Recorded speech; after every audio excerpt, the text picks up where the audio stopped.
Foster III, where we discuss relevant topics that affect the culture with bold, independent commentary. Get ready to be inspired, enlightened, and encouraged.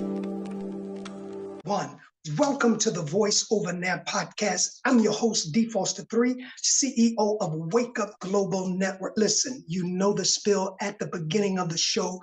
Like, share, follow, subscribe to this channel, support this channel, hit the notification bell so you know when we upload brand new content. Welcome back. And do we have a show for you today? I want you to share it if you're on your way home. It's Friday evening. If you're sitting at happy hour, wherever you are, turn it up so your other people can hear it, right? Turn it up. We got a great show for you today. I want to say thank you for all of your support. Thank you for supporting WPBMediaNetworks.com. Make sure you hit the like, hit the subscribe, and push this channel, push this platform up in the crazy algorithms. What in the algorithms are going on with the algorithms of YouTube? But whatever it is, keep pressing like, keep pressing subscribe, keep pressing follow. At the beginning of the show, I hope you had a wonderful Mother's Day weekend. I sure did. I want to say thank you for all of your love and support. And don't forget, if you have not followed us on our social media page, now come on, we need some more of you to follow us on our social media page on the Voice Over Podcast on IG, the Voice Over Podcast on IG, on TikTok, in the Voice Over Podcast on TikTok, and the Voice Over Pod on X. Like us, share us, follow us. Listen, I want to say also, if you follow me, if you happen to know anybody that follows me on an old page, Bishop Darnell Johnson, it's been hacked. I've not been on that page in over a year, and it's been hacked to the point the password and everything reported, all the false information. And people say, we know you. I understand that, but it's still the fact of the matter. That's why I'm not on Facebook. The fact of the matter. So if you follow that page, Bishop Darnell Johnson, it's been hacked, reported. I'm locked out of it. I've been trying to shut it down for 2 weeks. And it's always, you're not on the right device. But anyway, I just wanted to make that known to you. And if you can send me any information at my email address, thevoiceovertheglobe@gmail, of how to shut this down other than the link of delete. I've been on that link and it won't let me shut it down because it keeps saying it doesn't recognize the device. So anyway, all right. Won't you like this? Won't you share this? Won't you follow this? We are in part 2 of the current and future state of leadership in America, especially over Black organizations. And this is part 2. If you haven't seen part 1, you owe it to yourself to hear the Red Lobster story. It's not really a Red Lobster story. It was a segue into a larger topic. We just didn't get a chance to get into it last week. Oh, have you listened to the Voice Over Today audio podcast? I forgot to mention it. We got some content on that podcast. It's a little different than this. We have an eye on the culture. And so we dig deep into the culture, and we go deep into current issues. I think on Wednesdays we did, who did Drake tick off? And we follow that rabbit hole. Wednesday before we did, Will Black Media Survive, Sink or Swim? So Wednesdays, it's audio. So you can be at your desk, you can be at the gym. Like that, share that. Right here on we do it all right here on WPB Media. Shout out to April J. and Pastor Maple Hall. I always honor her. That's April J's mom, who has always been such a tremendous blessing to us. But check out our midweek, 12 noon. It uploads every Wednesday at 12 noon, audio, the Voice Over Today audio podcast. We go deep into the culture. We don't tell you what to think. We just want to make sure we provide you the goods to think. Like this video. Part 2, the current and future state of leadership. And I left off with what I felt would be some solutions to strengthening, especially Black leadership in America today. So you can go back and watch last week's video. Part 2. I have to say, before I get started in my content for today, that surprisingly so, Fred Price Jr., and for those of you who might not be in the church world and know who Fred Price Jr. is, I'm sure you may have heard of his dad if you are a certain age. Fred Price Sr. transitioned a few years ago. And during the 80s, he was the pastor of what I would consider the largest Black megachurch in America, Crenshaw Christian Center. And his congregation got up to somewhere around 10,000. But of course, as the word of faith began to wane, and as things begin to change, and certainly as COVID came in, all of that changed. Where am I going with this? I'm segueing into my bigger topic for today concerning dear beloved Pastor Frederick Haynes. But anyway, Fred Price is a good segue. I respect Fred Price Jr.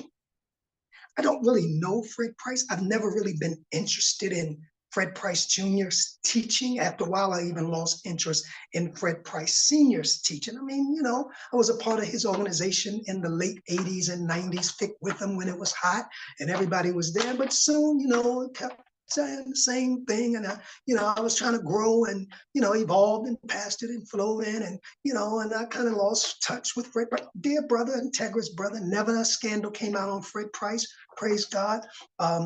But anyway, I lost touch with his ministry. And then when he transitioned his ministry over to his son, didn't ever grab my fancy, never had anything against the brother, just didn't never hit my spiritual gift. So, but I've gained a lot of respect for the brother. You say, times a national figure, and he is national by right of taking his dad's place. Everybody knows Crenshaw Christian Center. I mean, Creflo Dollar was just there.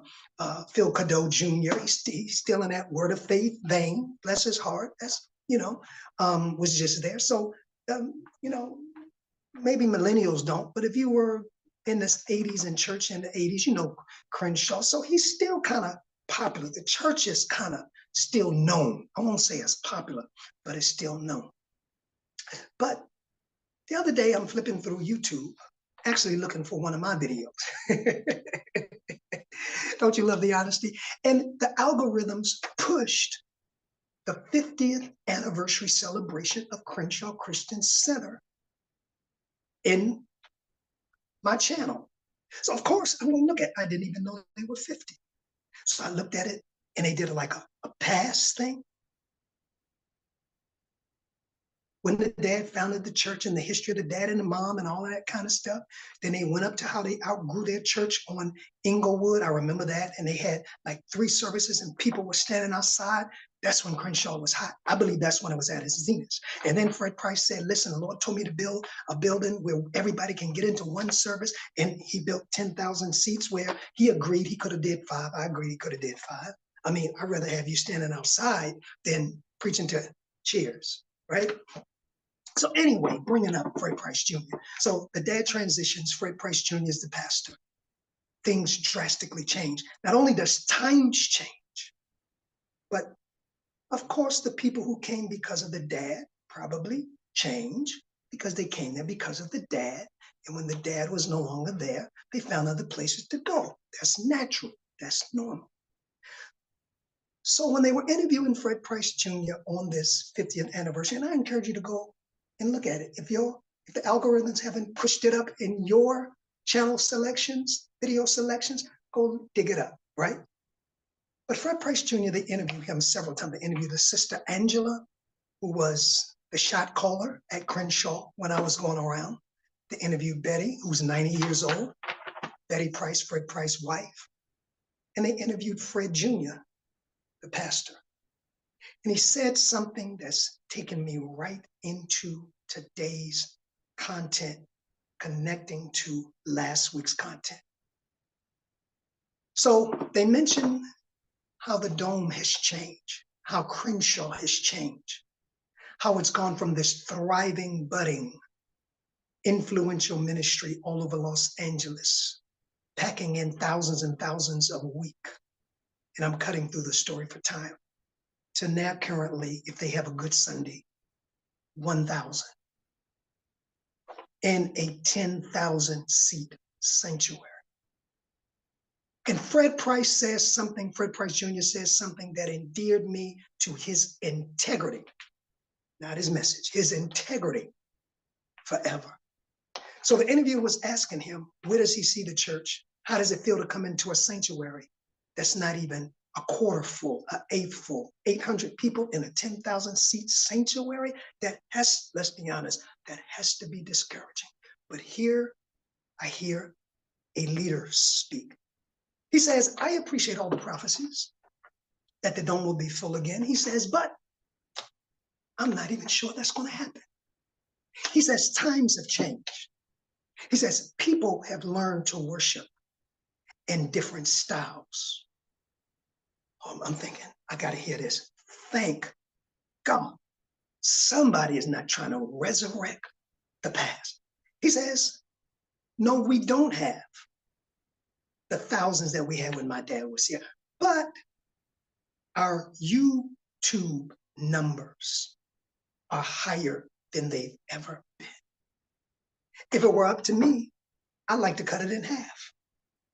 I'd like us to keep where we can see maybe about 2,500, I think he said, to 5,000, and do something community-wise with the other half. I'm saying, good God Almighty. Now that's a leader. Somebody who understands the past is gone. You say, why did he endear himself to you? Because he didn't stand there trying to memorialize or museumize the good old days when his dad was there. It's like, oh yes, they're coming back. They'll never come back. The dome will never be filled. Yes, I'm saying it. Times have changed.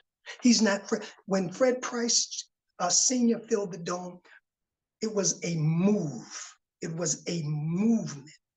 He was saying things, and this is what his son said, people had never heard before. We've heard the word of faith. We've oversaturated with the word of faith. Most churches who stay in that vein are not even thriving. I told you this straight, no chaser. Don't put no mask on over here.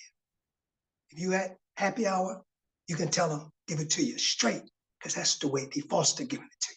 They're not even thriving anymore. There's a generation who's not even going to church. They're connecting, if they are connecting, through social media. Now, that's not my subject today. My subject is the current and future state of leadership in America, especially in Black organizations, including the Black church. I wish there were more Fred Price Juniors in leadership. Our organizations would be better. You know what he said? He said, instead of having all of this for sanctuary, he said, one of the mistakes my father made, and he admitted it, he built too big. He says, God didn't tell me to build 10,000. I thought building 10,000, I could get everybody in. But a lot of people left because a lot of people, when you marginalize from several services and give people one choice, you're going to lose a segment of people because certain people have their set service. If you say service is at 8, then you move in a new building and say service is 10:30, that don't fit my 8 fancy. That fit the 11 fancy. So you're going to lose a large segment. I don't have to go into that church dynamic thing, but it happens all the time. And that's what happened to Fred Price. So instead of putting 10,000 in the dome, that he admits, I was impressed with their honesty, that they lost 1,000 people when they moved in the dome. And they didn't say that then, but they're saying it now because it's a different day. Fred Price Jr. is a model of future leadership in America. What understanding what time it is, not being in denial. God, deliver us from these denial leaders. Like maybe Jesse Jackson and his organization. Museums, some mortuaries, because of ancient leadership memorializing the past. And if anybody had a right to do that, Fred Price Jr. had a right. But thank God, as a current leader, he says, I'm not going into denial. We may see 800 to 1,000. Before COVID, we saw maybe 2,000. The other 1,000 took COVID as an opportunity to bail out, as a lot of people did. They've been wanting to go. Like this, share this, follow.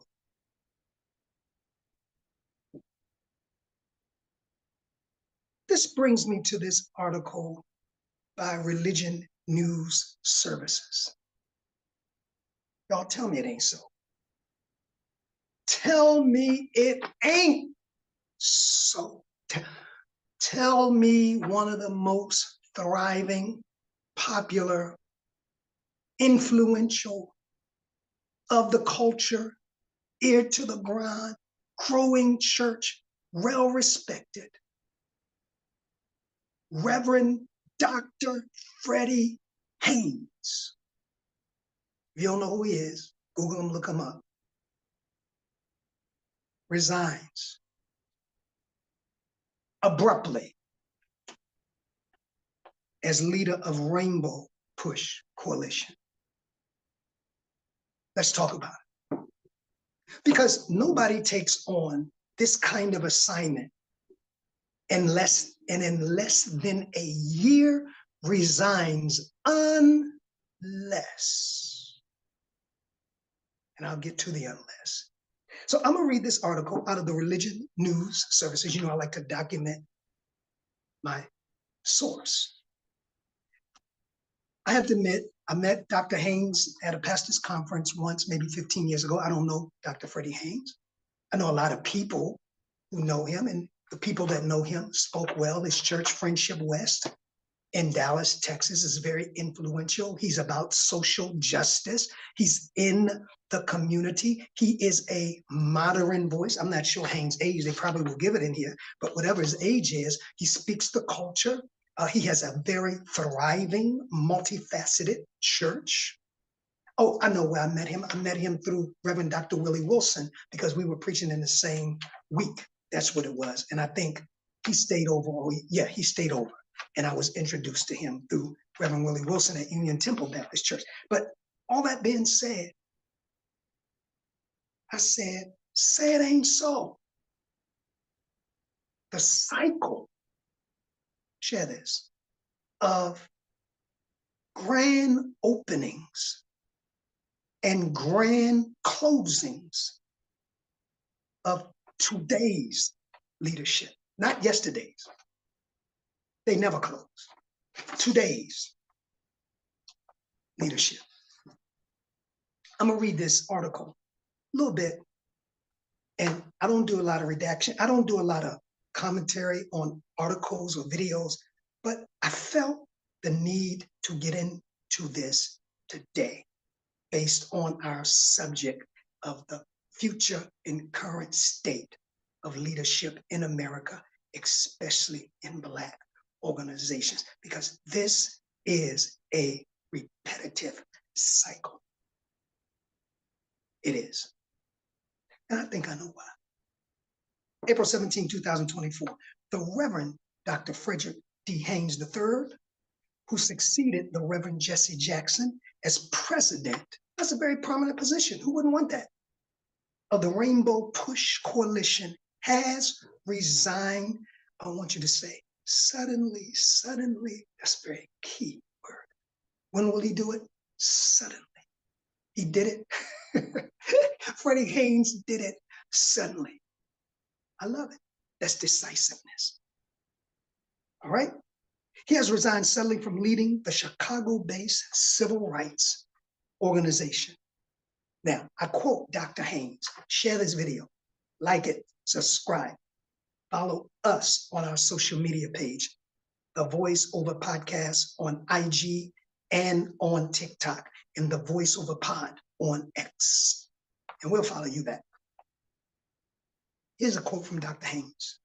After continued prayer and deliberation, I've decided to step down from the position of Chief Executive Officer and President of the Rainbow Push Coalition, effective immediately. All right, Freddie Haynes.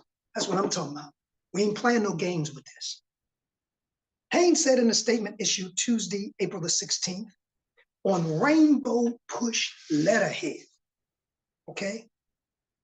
Haynes, the pastor, that's his statement on letterhead, and I end quote. Haynes, the pastor of Friendship West Baptist Church in Dallas, for 4 decades, this man for 40 years. And the church has done nothing but grown. I remember about 10 years ago, when I first came back from Katrina, they were in a building project. They built a brand new building from the ground up. I'm telling you, Friendship is a thriving, relevant, cultural church in the Dallas area, especially now. For 4 decades, Haynes could not be reached for additional comments. In a video, he called his work Succeeding Jackson a single honor. But watch this. But said it was time, now you've been in there less than a year, for him to continue his work in a different way. Bingo. That told me everything. D. Foster, you can't, that told me I'm intelligent. That phraseology told me everything. You want me, this is my surmising, to lead in your way, whoever your way is, whether it's the board that was been there, that's committed to Jesse, whether it's Jesse that's still there, whether it's Jesse's sons and children that's still, whoever you are, I'm out.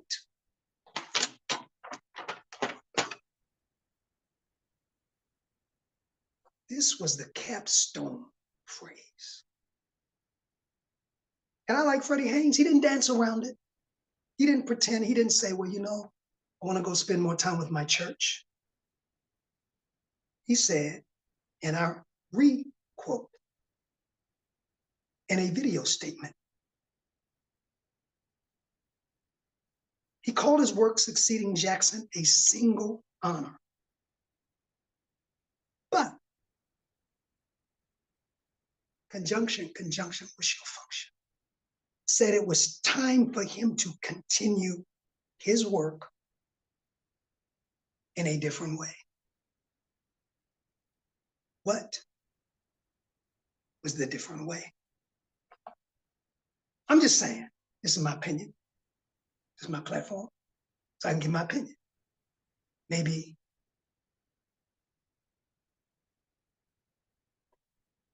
a more innovative way. Maybe a new way.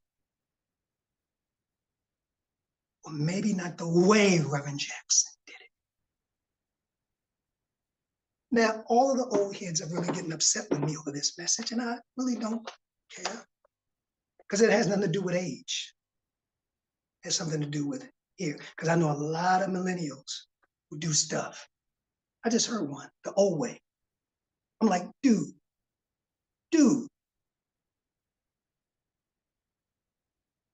you are at least 30 years younger than your dad. But anyway, like this, share it, give it to whoever you want to. He says, continuing, I felt it necessary in light of the huge challenges faced by our community, in light of the challenges faced by this nation and world during this consequential year, to move in a different direction. Capstone, bullet point, I'm pointing out why he left. To move in a different direction. Do you think he was pigeonholed into following Reverend Jackson? I sure hope not. Last time I saw Reverend Jackson. No. Huh? Because this tells me I'm smart. He didn't say it, but inference. Y'all wanted me to move in a way I ain't moving. Y'all trying to go back. Y'all trying to build a monument around Red. This goes back to what I was saying last week with Red Lobster. Oh, I love the Morning Hustle. Shout out to the Morning Hustle. Cal Santellian. I've tried to find his name. And L'Oreal. That's my gym piece. I be rolling, y'all. Does this sound like the all-you-can-eat shrimp promotion that helped put Red Lobster? The leadership who agreed we should give all-you-can-eat shrimp that just helped to show poor leadership? Let me repeat this. I love this. I applaud, shout out to Dr. Freddie Haynes for having the respect and the grace, but yet the boldness to state why he was stepping down. See, I'm not going to let you paint your narrative. I'm not going to let you paint your narrative. I'm going to paint the narrative. And it is because, and I quote,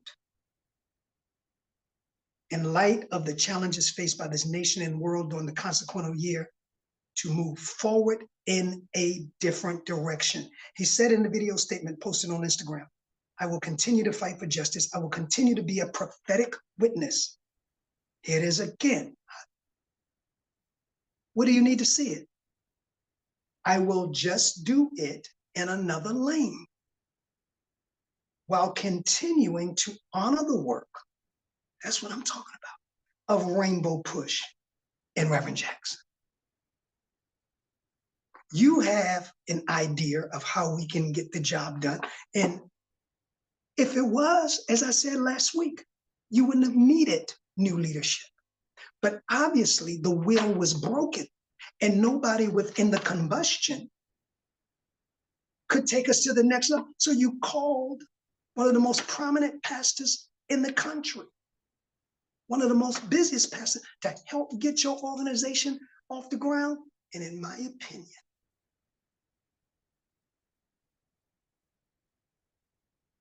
that's someone says about money. No, all of that was probably worked out before we came. Unless, and I don't know this, I don't feel this. I've talked to one or two people about this, and they seem to be on the same path. But Dr. Haynes, none of us have talked to Dr. Haynes. Could have been money.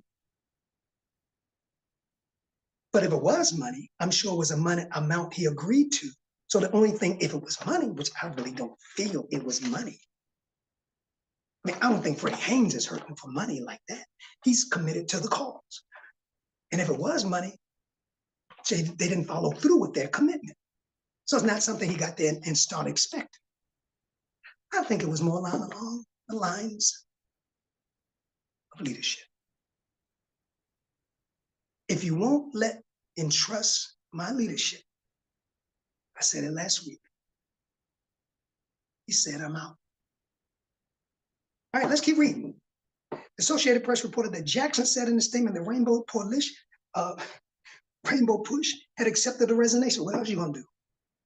And said they will continue as partners and fight for the peace, civil rights, and economic justice. He said his son, Yusef. Now, I have a very important question after 1 year. Pardon me for thinking. If Yusef was qualified to take it after Dr. Haynes resigned, since it was less than a year, why didn't Yusef take it in the first place? Why did they bring in, just pardon me for thinking, if Yusef is qualified, and I don't know Yusef, but I'm just saying, if Yusef was qualified, Dr. Jackson's son, Yusef, was qualified to take the reins of Rainbow Coalition, whatever, after Dr. Jackson, why did they bring in Dr. Haynes?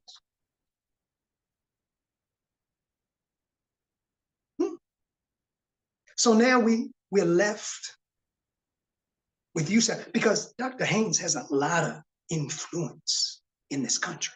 Dr. Haynes is very known. My mom's pastor, Dr. Grant, went to school with Dr. Haynes. Jimmy Baldwin went to school with Dr. I can name you 10 pastors that I personally know that went to school. Dr. Haynes is no small potato. He has a lot of influence in and out of the church world, in the political world. So you traded Dr. Haynes. No insult on you, Seth. But I have to ask the questions, the hard questions. Why didn't they bring Youssef if he was qualified in before Dr. Haynes? Or are we forced now to accept Youssef as our leader because Dad sure is not able to step back in? All right, let's keep reading. Let's keep reading. Let the paper speak. Jay-Z said, let the tears, gotta let the song cry. Can't see tears running down my eyes. Let the paper cry. In July, when the transfer of leadership was announced, Elder Jackson said he would continue to be a part of its work. So Freddie Haynes became, not even a year ago, leader last July, and Reverend Jackson tells you his intent. I will continue to be a part of his work. I will continue to run Rainbow Push Coalition through Dr. Freddie Haynes. You said, no, D. Foster, you're making it up. No, you're not hearing. I said last week, here's the issue with leadership. Honor it, remember the legacy, give them the respect. But if you want it, keep it. If not, I think we have to learn to be the coach on the sideline. Your day of running the ball, you resigned, Dr. Jackson. You said you wanted to give it over. If you wanted to keep it and continue his work, you should have kept it and left Dr. Haynes. And I'm not taking up for Dr. Freddie Haynes. I'm dealing with protocol. I'm dealing with the scenario. So I'm not saying right or wrong. I'm dealing with what I see and with a little bit of what I heard. If you wanted to keep it, you should have left Dr. Haynes in Dallas at Friendship. He got enough to do. But he said, what you're not going to do is run Rainbow through me while you still run things. Because it's not like I'm an incompetent leader. Now, let's, I know you may not see it that way, but that's, but he did start the organization and he finished it too. See, the founder's supposed to start it, but not finish it. Woo. You're right, he started it. And before Dr. Haynes came, when the last time, come on. It's like the NAACP. It's like National Negro. When the last time y'all heard these organizations being influential?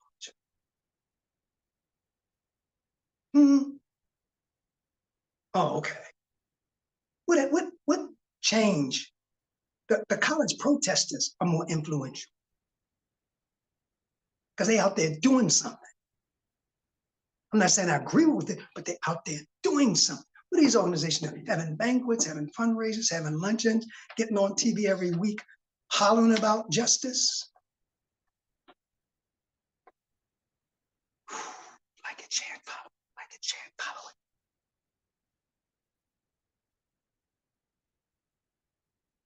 I'm looking forward to the next chapter where I continue to focus on economic.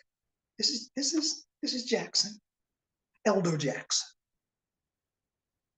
To the next chapter where I'll continue to focus. No, excuse me, this is Dr. Haynes. I'm looking forward to the next chapter where I'll continue to focus on economic justice, mentorship, yes, training others to take your place.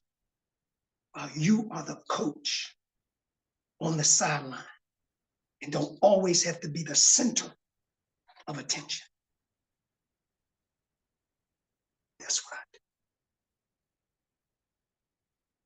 Training others to take your place. Thank you, Dr. Haynes.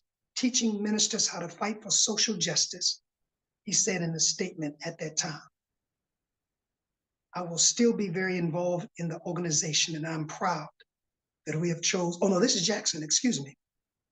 Mentorship, well, that changes my, this is Jackson, mentorship. Wait a minute, let me go back. I thought that was Jackson.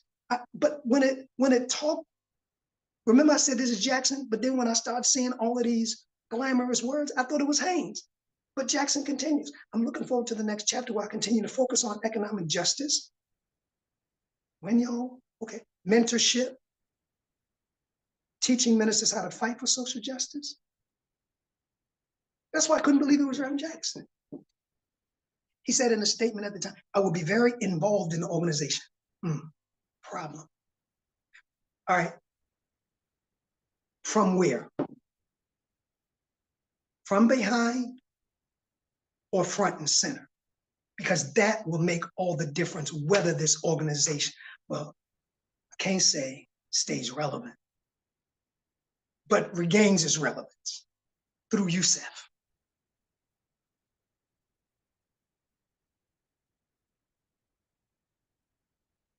And I'm very proud that we have chosen Dr. Haynes as my successor. So he said all of this. So his intent was never to step aside. Now, let me show you Dr. Haynes. Haynes, who is triply aligned with the National Baptist Convention, USA, Progressive National Baptist Convention, American Baptist Churches of USA's, told that this is what Freddie Haynes like, okay, I ain't looking for something to do. Told Religious News Services in July interview that he was comfortable adding the additional role in his life. And I quote, I don't know that it will be that much of a new juggle because I've been blessed to pastor Friendship West for 40 years and have built a solid infrastructure. So this man has built an infrastructure. In other words, I don't need my hands in everything because I've built an infrastructure and put the right people in places where friendship runs itself. And I'm coming to help Rainbow Push Coalition do the same thing. I'm taking my skills. This is my interjection. This is my commentary. I'm taking my skills. I've got a proven track record at Friendship West for 40 years, not less than a year. I've built an infrastructure. I've got proper staffing, proper administration, proper teachers, so I can spend some time in Chicago. This is basically what I pick up, he was saying. I have a great staff, a wonderful church, quite supportive. And the work I'll be doing at Rainbow Push is in reality a larger platform of work I've always been doing. Reverend Al Sharpton chimes in lauds Haynes' work in a Tuesday statement posted on social media. And he said he appreciated his colleagues' contributions to Rainbow Push. That's right. Toe that line. As someone who has been a student and mentee of Reverend Jackson since I was 12, this is still Al Sharpton, words cannot express my gratitude to Reverend Haynes for sharing his time away from his mammoth, you're right about it, his mammoth ministry and youth church responsibilities. Sharpton said he has helped stabilize Rainbow Push, but you cannot convince me his job was done. I'm not buying it. I'm not buying it. What I hear is, Jesse, if you want it, take it. But if I'm the leader, CEO, if I'm at the helm, I'm going to steer the ship in the direction that I feel, as the leader that has been appointed, necessary for us to go into for growth and development. You don't like that? Because I'm not going to memorialize the past, because that's where we are here. I'm not going to let you run this through me. I honor you. I respect you. I appreciate the opportunity. but I'm also a visionary. And again, this is not the words of Dr. Haynes as a disclaimer. This is what I read. This is my you may interpret something different. This is my interpretation. And it's bringing out the larger issue in Black leadership.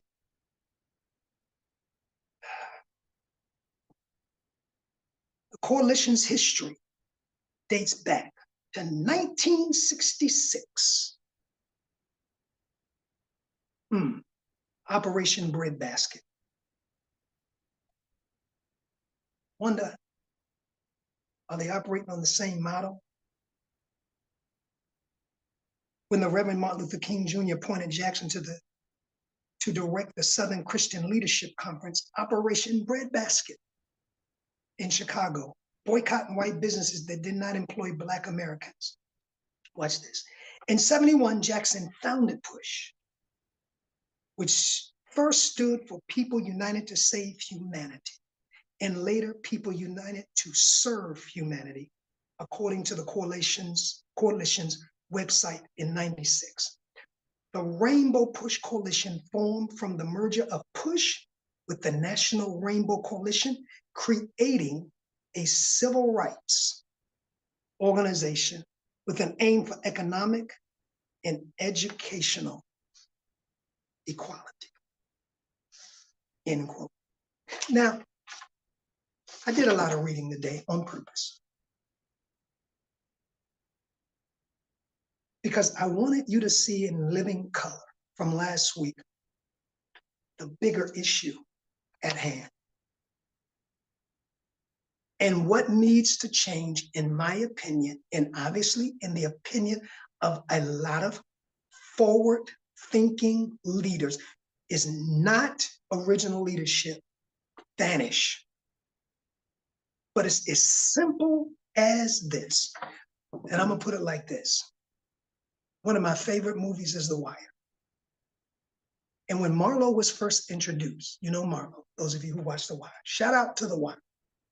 When Marlo was first introduced, he's introduced coming out of the house, and his drivers and his security is roughing up a drug addict who, Bubbles, who going down the hill, let go of the cart he was pushing that Bubbles kept his stuff in, and it ran into Marlo's truck. So they got Bubbles and got Bubbles' partner, and they threatening him and what they're gonna do. And Marlo comes out, I'll never forget it, putting on his jacket. And Marlo say, "Time to go." Then his driver say, "You see what he did? He ran his car into our car. We ought to bang him for this." Here's what I say to every organization, the words of Marlo. Marlo said, I'll never forget these words. "Do it or don't it, but I got somewhere to be."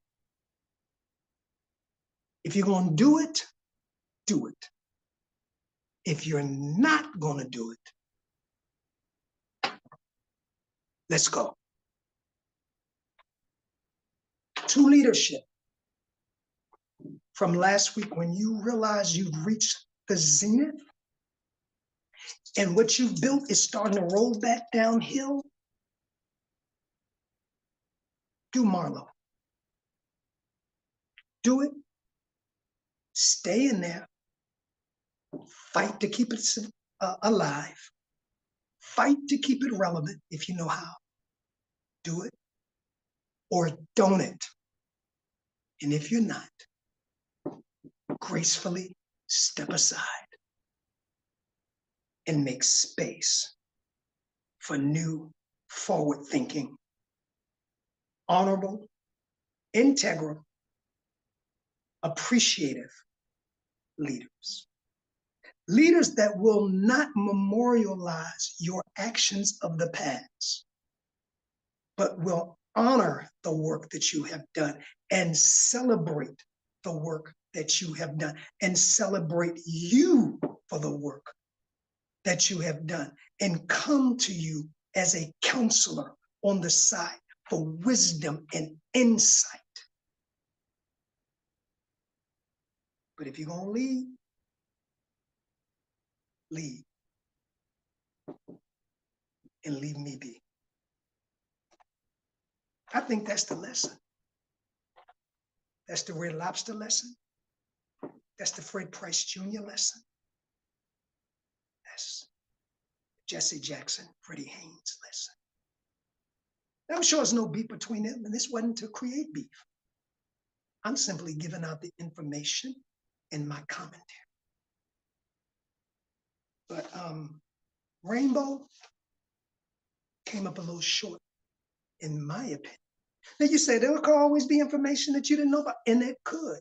I'm going by the information that I know about and the people that I have, 2 people, talk to, who kind of have inside information.